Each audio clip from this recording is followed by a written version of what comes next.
Russian President Vladimir Putin has ordered a partial mobilization to reinforce his troops in Ukraine following major combat setbacks this month.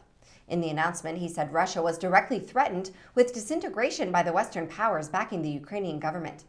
He also warned NATO that nuclear-armed Russia could use any weapons in its armory against what he called Western nuclear blackmail.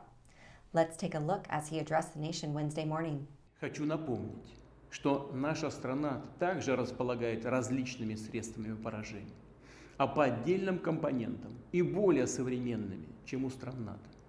И при угрозе территориальной целостности нашей страны для защиты России и нашего народа мы, безусловно, используем все имеющиеся в нашем распоряжении средства. Это не блеф. Граждане России могут быть уверены, территориальная целостность нашей Родины, наша независимость и свобода будут обеспечены. Подчеркну это еще раз.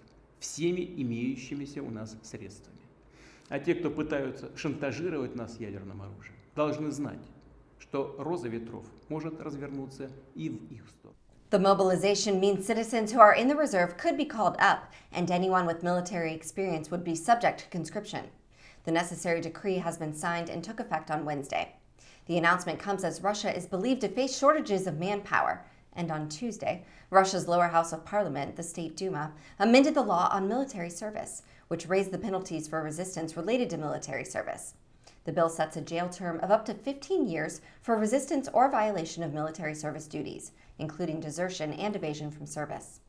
It's unclear what form an escalation could take, but concerns have been raised throughout the conflict over whether Russia would resort to using its nuclear stockpile in Ukraine.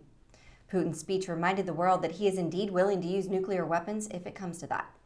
Some NATO leaders have dismissed Putin's announcement as a sign of panic in the Kremlin, and many have already publicly reaffirmed their commitment to supporting Ukraine's military. Dutch Prime Minister Mark Rutte said Wednesday, "You see that Ukraine is increasingly able to turn the tide, has conquered big chunks. You also see that Western support is starting to work, so our help with weapon systems and other things, we really need to continue with that. Russia cannot win this war, but this is a kind of panic reaction." British Defense Secretary Ben Wallace also chimed in, saying, "No amount of threats and propaganda can hide the fact that Ukraine is winning this war.